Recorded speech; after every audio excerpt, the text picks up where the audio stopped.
Hey guys, and welcome to our Exam 3 lecture review. So in this, I'm going to briefly go over some key highlights from each chapter, as well as use the study guide that I posted as a general guidance system for us. So I'm just going to go in order. So I'm going to go ahead and start with chapter 14 and work our way to chapter 18. So with chapter 14, it was over the microbiota.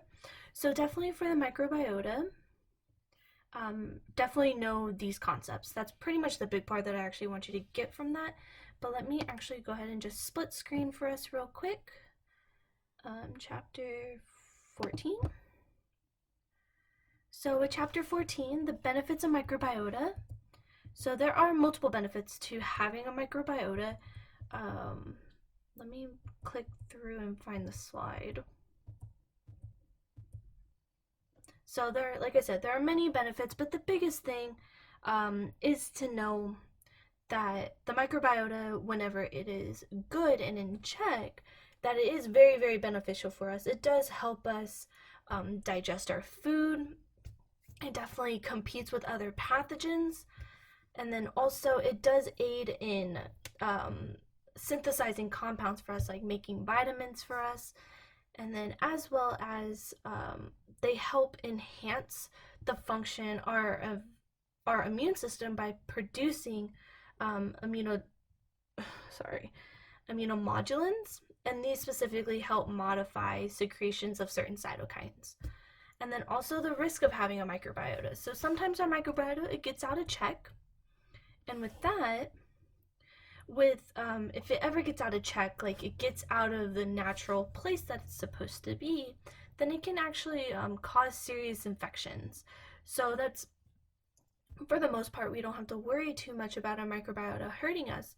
But primarily if you are immunocompromised, a lot of times what will happen is a pathogen will be introduced into an area that it's not supposed to, and then it can cause infection. So that can be a multitude of things that can put you at risk, such as surgeries, if you are immunosuppressant, like if you're on immunosuppressant drugs, as well as if you're immunocompromised, such as like if you have a predisposing disease, such as HIV is probably the biggest one that I could think of off the top of my head.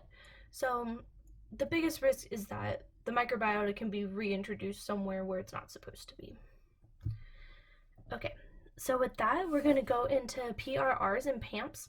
So this diagram, love it, caress it, be able to explain to me what's going on. So like if I was to ask you a question such as based on this figure, so based on this black and white figure with all the toll receptors, so if I was to ask you specifically which toll receptor would be activated if a gram-negative pathogen were to come in.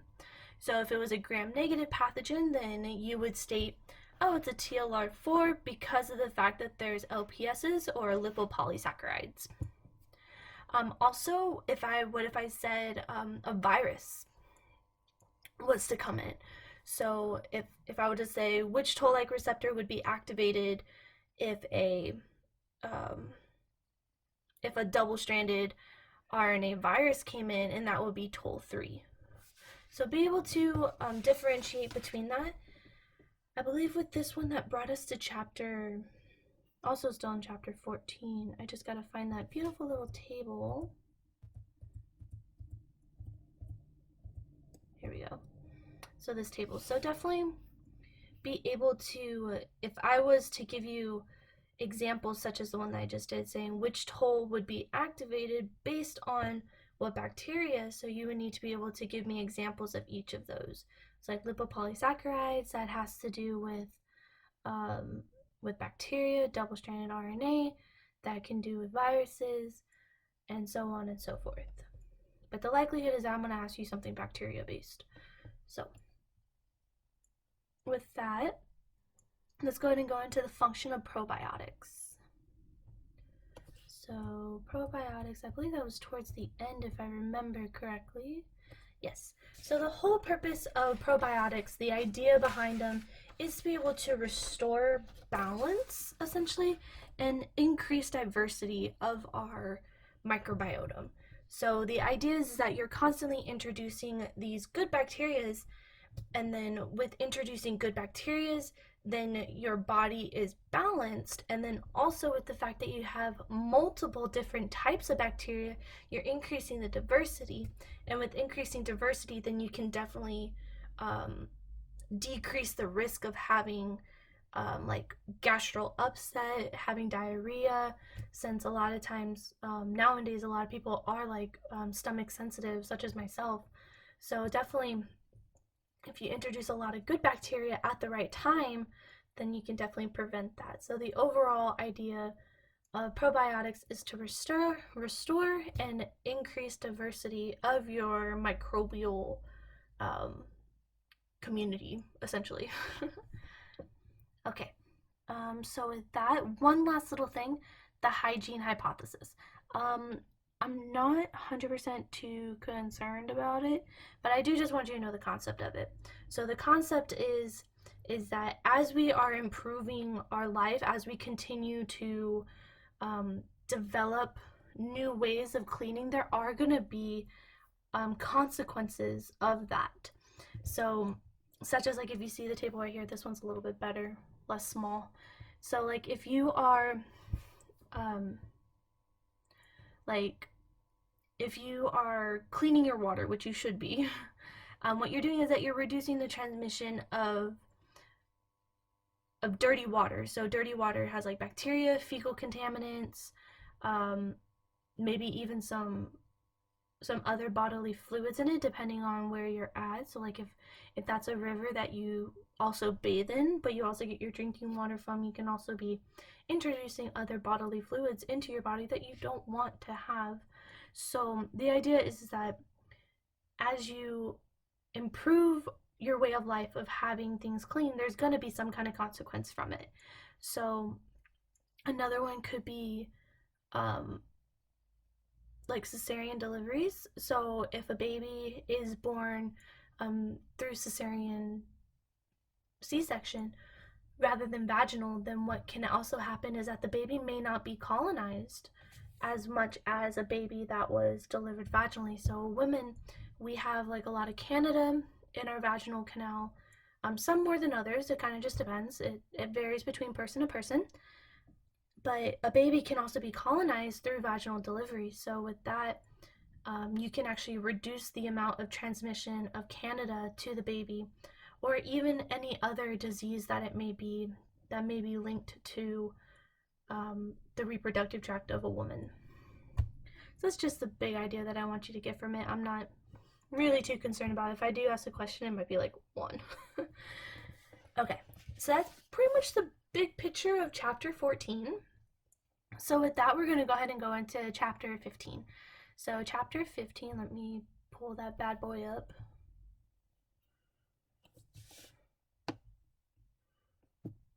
Okay, so chapter 15 was where we started the innate immune system. So with the innate immune system, the big picture that I want you to get from these is the following. I definitely want you to know the steps of phagocytosis as well as what differentiates between a physical and chemical barrier. So with that, let me find that slide. I don't remember if I have a slide on it. Okay, I do. Okay, so physical barrier is pretty much for the most part on the outside. So like such as your skin, our mucosal layer. And then chemical barriers such as like our enzymes, the acid environment. So be able to give me examples of those. So the big example for a physical barrier is our skin, and then also tell me why is that physical barrier important. So in the context of skin, it's because our skin is slightly acidic, as well as we have that oily substance called sebum. And then with the sebum and also with the slightly acidic environment, it will inhibit microbial growth as well as compete with other species in space, essentially. And then with that, let's go to a chemical barrier. So the chemical barrier can, like I said, is primarily on the acid side. So the big the big enzyme that I want you to know is the lysozyme. He's huge. He's like everywhere. Um, he's very, very important in the fact that he does actually help later on whenever if we do have an infection. He can go around actually degrading pathogens, and primarily through their cell wall and cell membrane. So he's the big one, but there are a few other ones as you can see on the slide. But I'm more concerned about you being able to differentiate between them. Like I said, I'm not too concerned. Let me look over the test to make sure I'm not fooling y'all. Give me 1 second.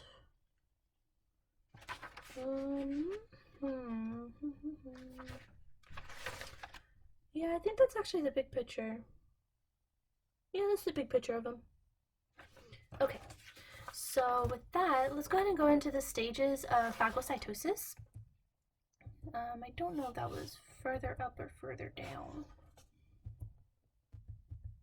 Oh, that's inflammation. Here it is. Okay, so the general stages of phagocytosis is that our cell will come in contact with a pathogen. It will bind to the cell wall, it will bind to the surface of our cell, and then what will happen is that it will be engulfed, and then it will come in contact with lysozymes. I'm sorry, brain fart. It'll come in contact with the lysozymes, and then from there will be a lysozyme and phagosome fusion. So that is where we get our phagolysosome. So then after that fusion, what will happen is that it will be the lysozyme, it will start depositing all of its enzymes and everything. It'll start chopping up the pathogen, the bacterium, as much as it can, and then at that point the microbe is completely destroyed, and then it will just be disposed of.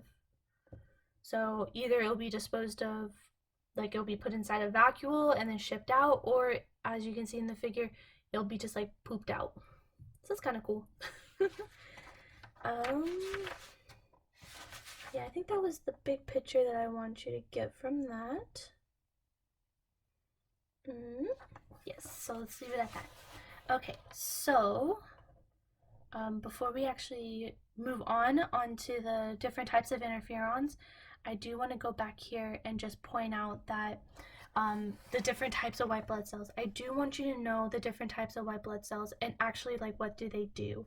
So I want you to know the differences between eosinophils, basophil, neutrophil, mast cells, as well as the monocytes and the lymphocytes. I do want you to be able to tell me the functions of each. Just very, very briefly, like 1 sentence or something like that. Nothing too crazy. For the most part, I already have the 1 sentence for y'all, so if you can definitely apply that to like a scenario on the test, then you are good to go. Okay, so with that, let's go to bullet point 3 for chapter 15, which is the type of interferons. So there are 2 main types of interferons. Let me find that beautiful little slide. It's somewhere in here that has that table.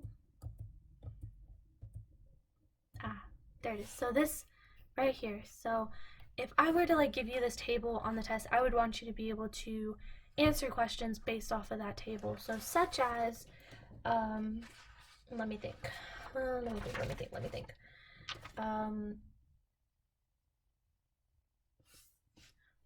So based on this table, like type 1 interferons, it's alpha, beta, and omega.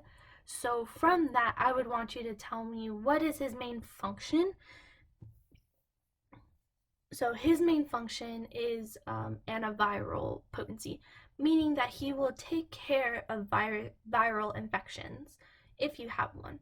And then whereas type 2 is more immunomodulating, meaning that he's the air traffic control for interferon. So he'll state whether or not if a signaling cascade should happen, and then based on a signaling cascade that will occur, then there may be an influx of macrophages going to a certain site, or an increase of T cells or natural killer cells depending on the situation and depending on the signal. So definitely be able to differentiate between those two. I believe that's the big picture of interferons. So the whole purpose of interferons, they are a response to a infection. So generally, the infection for interferons, it will be either viral or bacterial for the most part. Interferons sometimes can be with fungal infections, but don't worry about that. Just for y'all know the differences between viral and bacterial. So type 1 interferon is specifically with viral, whereas type 2 interferon is more immunomodulating, where he's the signaling guy. He's the go in between to state what needs to happen based on what environment is present. Okie dokie. So with that, let's go to natural killer cells. So natural killer cells is kind of the same idea that I just want you to know what his functions are. I actually, yes. So pretty much just this slide. I just want you to know their whole function. So their whole function is in their name. They like to go around killing infections, primarily intercellular pathogens. So whenever you have an intercellular infection, what happens is that the natural killer cell will bind specifically to that MHC1 protein. So whenever it does bind to that MHC1 protein, it recognizes the cell is safe, meaning that the cell is not infected. But if the natural killer cell comes in contact with a cell that doesn't have the MHC1 molecule, then what will happen is that the natural killer cell will be like, you are not a friendly, and he will start creating pores inside the cellular membrane. And then with that, it compromises the integrity of the cell, and then the cell dies. So that's the big picture of natural killer cells that I pretty much want you to get. I'm not too concerned about the FC receptor. Yeah, I'm not too concerned about the FC receptor. The biggest thing that I want you to know is that which MHC protein is important for natural killer cells, so it's MHC1. Also, what is his purpose? So his purpose is that he goes around killing infected host cells. And then also know how does he kill. So the way that he kills is by poking holes in the cellular membrane, like I said. So I'm not too that's the big thing. So he doesn't do phagocytosis or anything. But side note, natural killer cells, they can also release a toxin. So do know that. And then based off of the toxin that they do secrete out, it can induce cellular death. So they have two ways of killing. They have two ways of killing, which is poking holes in their cellular membrane and then also releasing a toxin. So they can do both ways. That's the big thing. But they do not kill by phagocytosis, okay? I can't stress that enough. Natural killer cells don't do that. Okie dokie. Next, the complement cascades. So that was one of the last slides. So with that, I do want you to be able to tell me the three different ones. So please know the names of them. So we have classical, alternative, and lectin. I do want you to know the outcomes of a complement cascade. And for all of them, it is always optimization, inflammation, and cytolysis.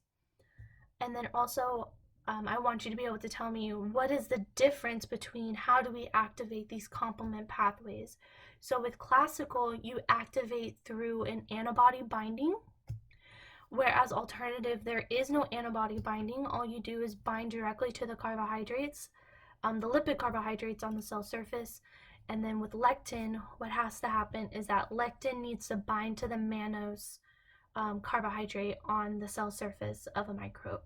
So definitely be able to tell me the names of the three, how are they activated, and what is the outcome for each of them. So the outcome for each of them is the same. The big thing that happens is their binding. Their binding is different between each three, and I do want you to know the differences between the binding. And with that, I think that wraps up chapter 15. It looks like it. Yes, so that does wrap up chapter 15. So with that, let's go ahead and go to chapter 16. So let me pull up chapter 16.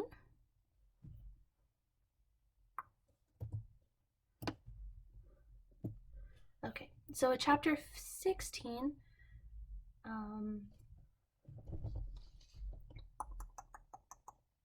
okay, so angenicity. So I just want you to know the concept of angenicity, which is right here. So angenicity is just a measurement of how effective a antigen is. So if an antigen is protein based, then what will happen is that it will elicit a very, very strong immune response.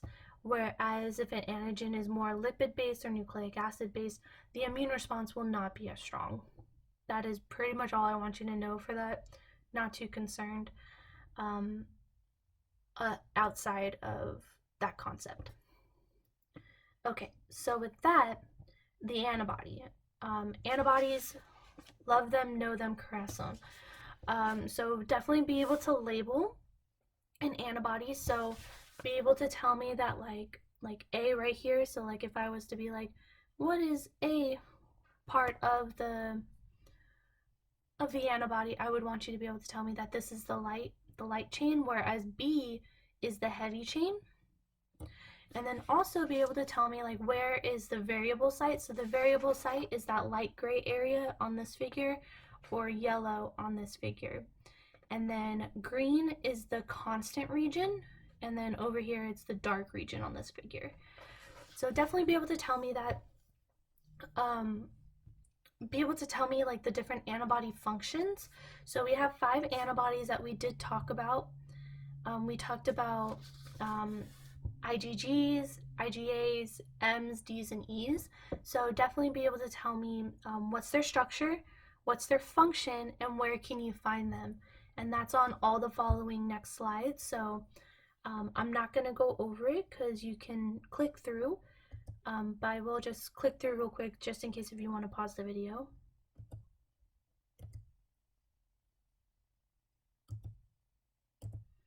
Okay, so those were all your antibodies. And then next it says about T cells. So T cells are extremely important to you guys. I do love my T cells. So with that, I'm going to find, there's that table. So with this table, I highly recommend you knowing the first 3 columns of the table. I'm not too concerned about you knowing the cytokines being produced. That's a little too immunology for me. But if you're going to know anything from this table, I do want you to know that there are multiple types of T cells. So there's T helper 1, 2, 17, and Treg, as well as cytotoxic. So with all the T helper cells, including Treg, they all have a CD4 receptor, whereas cytotoxic, he's the only one that has CD8. And then also T helper cells, including Treg, they all use the MHC2 receptor, whereas cytotoxic T cells, they use type 1. Okay? Like I said, cytokine production, not concerned about that at all for y'all. If you want, the functions of them may even help you on some application questions.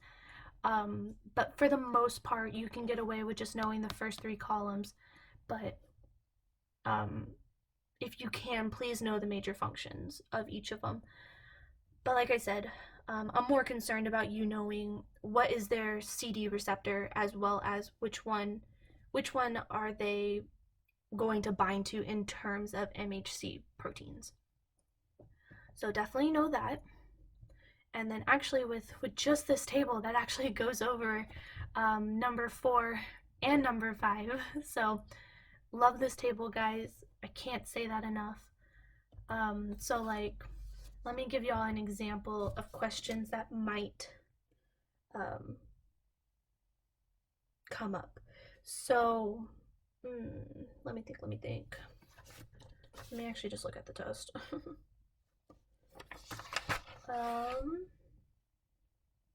Okay, So like if I gave you a list of cells, I would want you to be able to tell me which one does not have an MHC2 protein.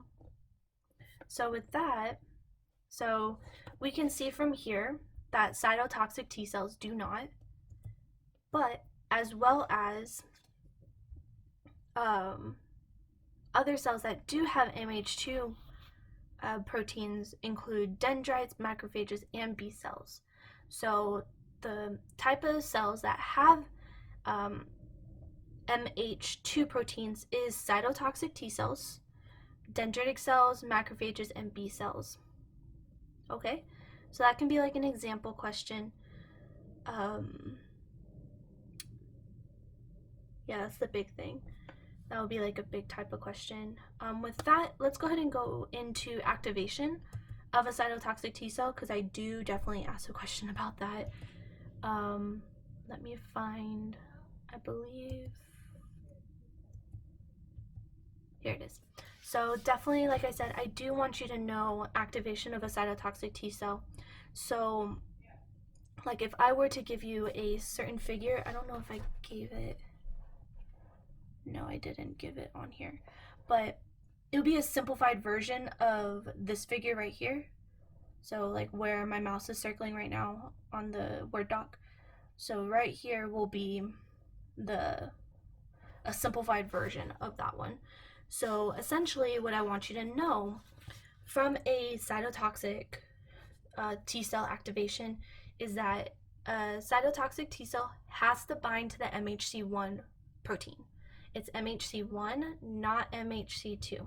Okay? And then from there, since we have a cytotoxic T cell, that CD8 receptor on that T cell is going to bind additionally to the MHC1. And then from that binding between the MHC1, the cytotoxic T cell of CD8 receptor, what's going to happen is that interleukin 2 is going to be produced by a T helper cell. So what's going to happen is essentially after that binding occurs, a T helper 1 cell is going to come in, and then he's going to be like, oh, I got a signal from the binding, and he's going to produce interleukin 2. And interleukin 2, what he does is that he helps, he's a cytokine. So he's just another signaling molecule. So definitely be able to tell me, like specifically which molecules are being bound, and as well as what can happen in each step. So like if I was to ask the question, what happens in step 3 of the activation of a cytotoxic T cell, then I would want you to tell me that interleukin 2 is being produced. Okay? I can ask any of the steps. It might be 1, 2, or 3. I don't know yet. Okie dokie, guys. Okay. Let's see.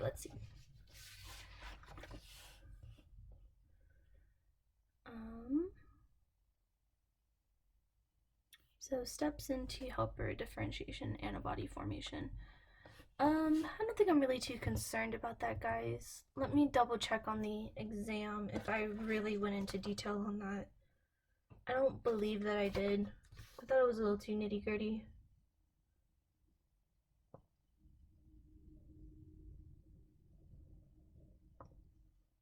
Okay, yeah, I didn't really go too much into detail about that, but what it is, so the T helper cell has to do with, I believe it's this slide. Nope, it's not that one, just kidding. Oh, the differentiation. So this is the education, essentially. But like I said, I'm not too concerned about T cell education. It's kind of boring. If I do ask a question on it, it will literally just be tell me the difference between positive and negative selection. That's probably as far as I will go. And then as well as what is the purpose of Tregs? So the whole purpose of Tregs is to help regulate T cells.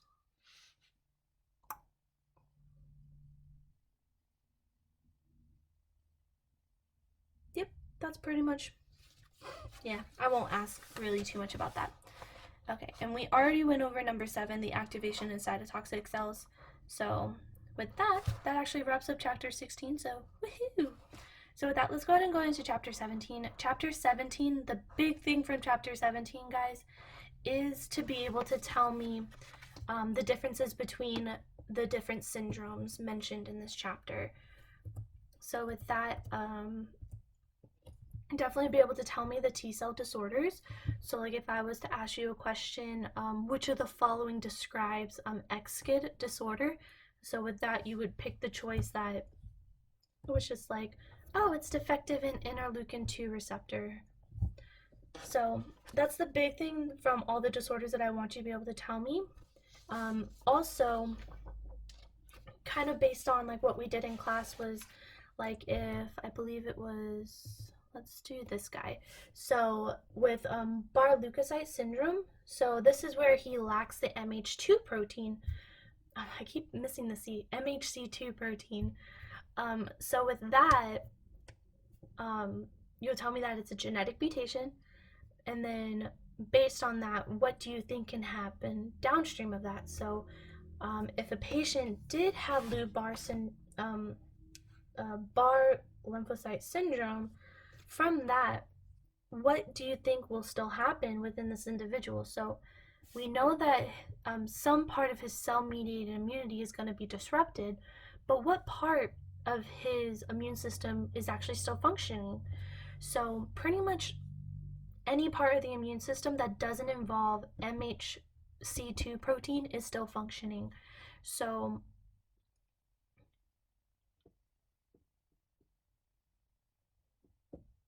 I'm sorry, total brain fart. um, but in the context of like T cells, certain T cells would still occur, such as like cytotoxic T cells. Like that activation still might occur because of the fact that it doesn't involve um, MHC2 activation. Sorry guys, I'm having a total brain fart. So since activation of cytotoxic T cells doesn't involve MHC1, okay, let me start over. So if your patient has this syndrome, cytotoxic T cell can still occur, potentially, because of the fact that cytotoxic T cell activation doesn't involve MHC2 protein. Cytotoxic T cell activation involves MHC1, as we just saw. So that kind of just keep that in your mind. So for each syndrome. So that's just kind of an example of how I might like flip that question or flip the slide. And that's in context of all the syndromes. So that was just one of them. Here is another syndrome. So this is for B cell. So definitely be able to tell me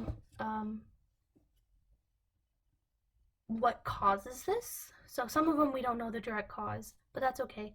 That will be an answer choice. Like if we don't know the direct cause, I'll be like, oh, the cause is not known. And then also, what is the result from the disorder? So in the case of the one on the screen, this is where you don't have a lot of immunoglobulins being made, or maybe none. And then also potential treatments. That's the big thing from the disorders, guys. Same thing with the complement deficiencies, same thing. So I'm just gonna click through. So that's with this one. I'm not gonna go over all of these disorders, but I've already told you what do I want you to get from each disorder. So what I want you to get from each disorder is know the disorder in the means of what does it result in, what causes it, what part of the immune system is not intact or that may still be intact, and then also any potential treatment options, if any. Okay, so with that, we're going to go into something called immune surveillance. So immune surveillance, extremely important, guys. Definitely know that concept. So know the concept of immune surveillance. Also,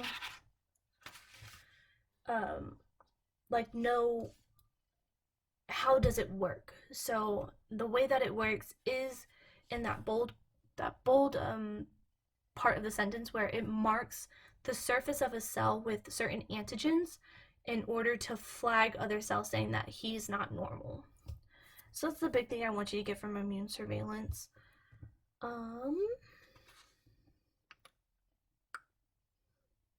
Yeah, that's the big thing. Yeah, that's the big thing I want you to get from it. Okay. And then with that, the different types of hypersensitivities. So for the most part, you can just use this slide. So I would want you to be able to differentiate between each of them. Like if I were to give you a question stating that a child was exposed to something and then 15 minutes later he had a rash across his chest and on his hands. Based on that, what hypersensitivity do you think it would be? And the answer would be hypersensitivity 1. And the reason why is because his rash is a very mild reaction. Also, the fact that the reaction happened very, very quickly. So 15 minutes is pretty quickly. So that would be like an example of how I would want you to apply the different types of hypersensitivity. So with that, just keep that in mind as to how can I turn the other 3 hypersensitivities into a question. Okay.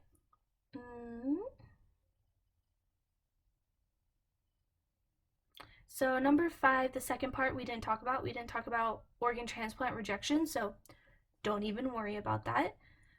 Formation of autoimmune antibodies. We did not talk about that really either. I'm pretty sure I took that out actually, other than self-tolerance. So yeah, let's just talk about self-tolerance real quick. So self-tolerance, that kind of has to go with number 5, the formation of autoimmune antibodies. So autoimmune antibodies, that's kind of just another fancy way of saying self-tolerance. With self-tolerance, I just want you to know the concept. So the concept of it is what happens is that B cells and T cells, what happens is that they become non-reactive with self-antigens. So meaning that they no longer are reacting to self, which is not good. You want them to be reacting to your self cells rather than them going all haywire. But whenever they do undergo self-tolerance, what will happen is that if it's a T cell, it will be deleted inside the thymus. And if it's a B cell, what will happen is that the B cell will get a signal to undergo apoptosis. That's pretty much all I want you to know about self-tolerance. I don't think I even asked a question on it actually. I may ask one, max. Okay, so with that, let's go ahead and go into vaccines. So with vaccines, I do want you to know what makes an effective vaccine. So there are 5 categories that make a vaccine effective, as well as how do we actually group them together. So we group vaccines together in 4 different groups. I do want you to be able to tell me what does it mean to be that type of vaccine. So what does it mean to be the type 1 or the type 2 and so on and so forth. I believe that's really it. I'm not too concerned about y'all knowing exact examples of them, because we'll actually talk about vaccines little by little throughout the other chapters, because we're going to go into different infections. So big picture of vaccines, know what makes a vaccine effective, how do we group them together, and what define each category, and then also what's the benefit of a vaccine. So like, why do we want vaccines in our society? that's probably about it for vaccines, actually. And then after slide 19 in this chapter, it does go over some examples.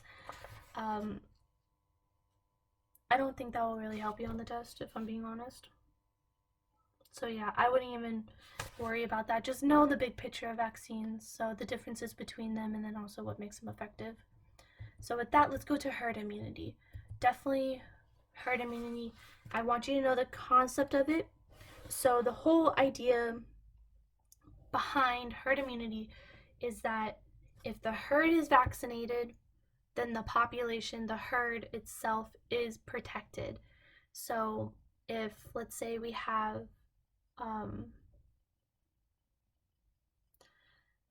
a group of cattle, 5 of them out of the 50 cannot be vaccinated due to medical reasons. Now the remaining 45 of the cattle are vaccinated. And with the fact that those are vaccinated, they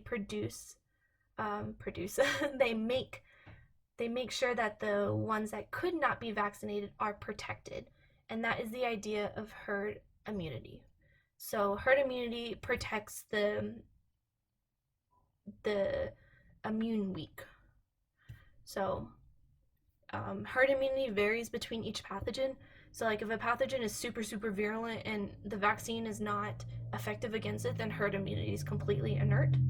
Whereas like other pathogens, such as like measles, that's the one that's been in the news a lot. Measles, mumps, rubella, those are herd immunity is pretty effective. So definitely just know the concept of herd immunity. That's about it. And then also know that herd immunity only works in the idea of contagious pathogens. So if a pathogen's not contagious, then there's no reason to have herd immunity. Herd immunity will only work if large portions of the population is immunized. So like with the scenario that I did before, where we had 45 immunized, 5 non-immunized, then herd immunity would be effective.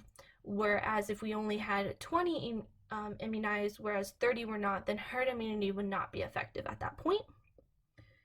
And then the whole idea for herd immunity is to protect the immune weak. Okay?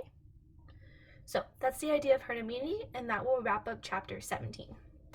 So with that, let's go to chapter 18 and our last and final one. Woohoo! So with chapter 18, we went over pathogenesis. So I want you to know the idea of pathogenesis. So microbial pathogenesis just has to do with how does a microbe actually cause disease. So with that, I do want you to know the steps of pathogenesis. So a pathogen has to enter, has to attach and colonize, has to be able to avoid the immune system of the host, as well as cause harm to the host, and then the pathogen has to exit for survival. And then also, I do want you to be able to apply the virulence factors that are listed below. So the pili, the enzymes, the proteins, and then the capsule, and then also enzymes that specifically enable antibiotic resistance. So definitely be able to do that. Out of all these, I think the most important one is like capsules and adhesins. So adhesins, these are part of the pili. So there are 2 different types of pili. So I'm actually going to go to the next slide. It's a little bit better. There's the type 1 and type 4. I do want you to know the differences between them and then be able to apply them to a scenario. And then with that, let me think. I believe that's the big picture that I want you to get from that.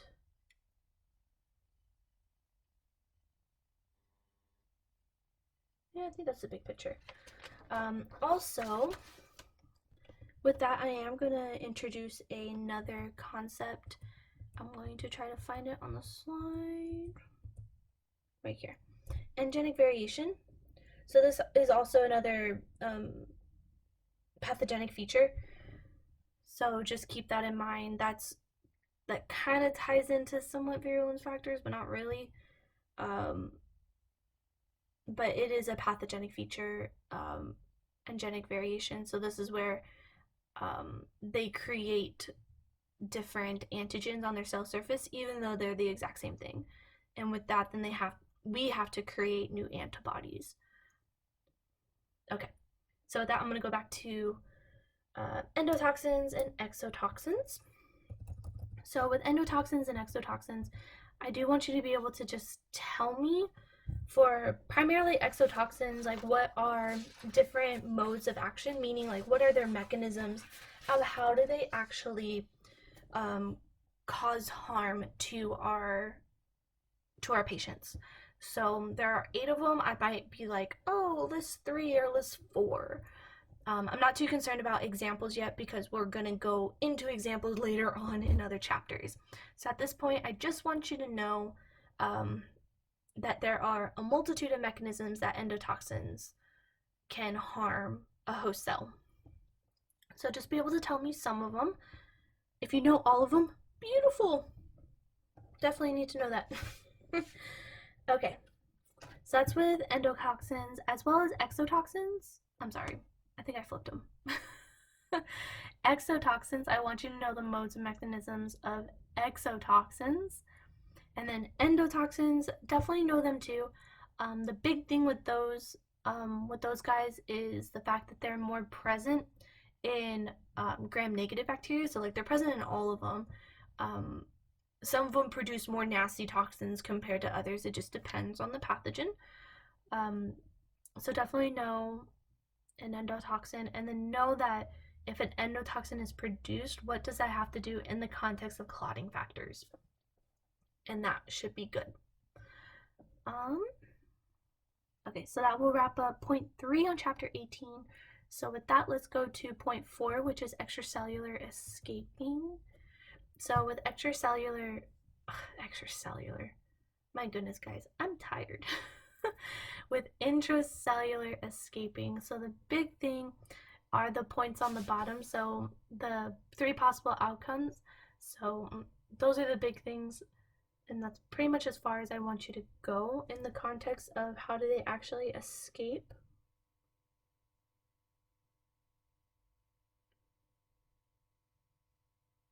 Yep, that's pretty much the big thing, that all I want you to know. Okay, and then with the secretion systems, kind of out of order, sorry guys. With the secretion systems, I just want you to know the big picture of them. So the whole purpose of a secretion system is so that they can secrete their virulence factors out into the environment to cause harm to the host. So we did talk about specifically 3 of them. So type 2, what it is that what will happen is that a protein will come inside like this pore looking thing, and then from that, this blue-green structure, what will happen is that it'll polymerize, so it'll grow in size essentially. And then with it growing in size, it actually pushes that protein out. So it's kind of like a plunger, essentially, so that protein can get out into the environment. So that is type 2. And then type 3, I don't have a picture of type 3, but it's kind of like the same idea, but it's more syringe-like, meaning that it actually comes in contact with another cell. So with type 2, it more goes into the environment, whereas type 3, what it'll do is that it'll come in contact with another cell, so it will be dropping off that payload. And then type 4, kind of the same idea, but this is where it moves. It will move. I'm losing my train of thought. It will specifically move whatever it may be. It may be protein, it may be DNA, but it'll move it directly across the membrane through a modified mating bridge. So instead of it being like an actual sex pilus, it'll just be a modified version of that somehow, some way. I actually don't know off the top of my head, but it is essentially the same thing where it's a bridge and it transfers it between cells. That's the big idea that I want you to get from these secretion systems. Okay, so with that, we're going to go into point 6, which is extracellular immune avoidance. So the big things that I want you to know from this slide is point 1 and point 2. So if you go back to our lecture video, I drew a picture of like what a capsule is and why it's important. So essentially what it does is that it's an invisibility cloak for the pathogen. And then with the cell surface proteins, this specifically, I want you to know that cell surface proteins, what they will do in the context of the pathogen, it will alter their cell surface. So with them altering their cell surface, the host cell is no longer able to recognize them. So it's like another form of invisibility cloaking. Okay, I'm not too concerned about quorum sensing. So with that, let's go to engenic shift and drift. I do want you to be able to tell me the differences between engenic shift and drift. So engenic shift, this is where more than one strand of a virus will come together inside one host cell, and then they will completely create a whole new genome. So as you see in the picture below, where we had 3 different flu viruses, they went inside one host cell, and then it created a whole new virus. So that's the idea of engenic shifting.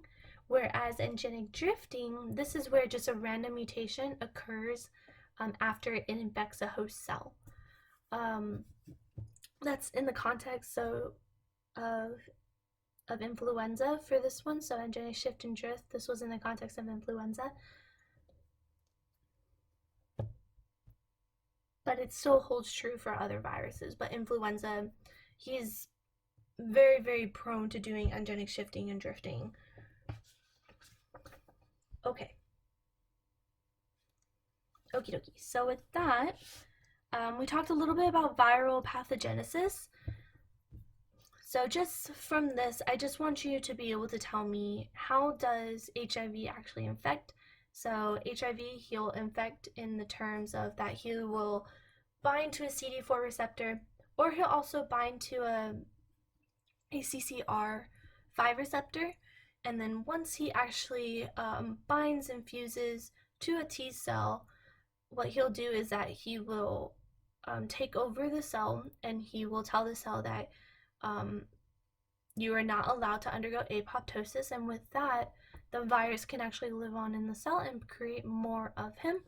So that's for HIV. And then for human papilloma, what he does is that he actually targets the cell cycle directly.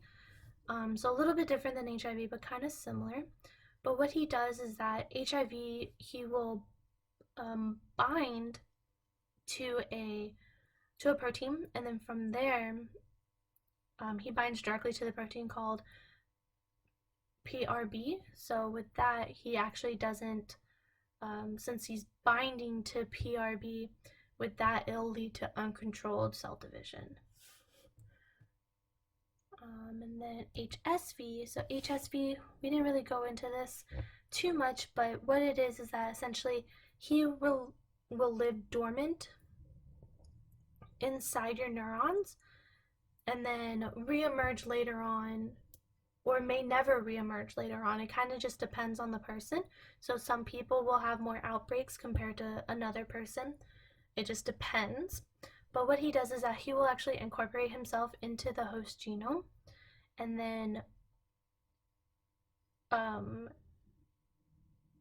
he also interferes with the apoptosis programming. But that's pretty much all I want you to know at this point for HSV. We'll go more into detail about him whenever we get into reproductive infections. And then with protozoas, I just want you to know that they do have other ways of being pathogenic, and they are very similar to viral and bacterial pathogens. So they do have different ways. So they also do engenic masking, which is where they create an invisibility cloak with host antigens. So what they do is that they will copy the host antigens and put it on their cell surface. And then with that, if a cell ever comes across the protozoans, they see that they have the host antigen, so they're like, oh, you're self, and doesn't harm them. And then there's engenic variation. So this is where they will actually just physically alter their antigens. They'll just change it up, kind of like the viruses and bacteria that we talked about before. Also, they can live intercellularly as well, just like bacteria. And then they also can suppress our immune system. So instead of our body producing inflammatory cytokines, what will happen is that the protozoans, they will actually secrete their own anti-inflammatory cytokines. And then with anti-inflammation cytokines present, what will happen is that the innate immune system will not respond as robustly as it should, or it actually may not even respond at all. So that's kind of just the big picture I want you to get from that. I believe that actually covers a good chunk of our test. I didn't cover like 100% everything, but I did go over, like I said, a good portion of the concepts. So with that, I believe it wraps up our review session. And then also don't forget to take a look at those supplemental PowerPoints that I do post on Canvas. So sometimes with that, they can also help you on the application questions that are on the test. So definitely take a look at those too, you guys. Just remember this review is not 100% exclusive. It's more or less just to get you an idea of where my mindset is for the test, and then also what I feel is the big picture for y'all. If y'all have any questions, definitely don't hesitate to ask. If not, I will see y'all in class.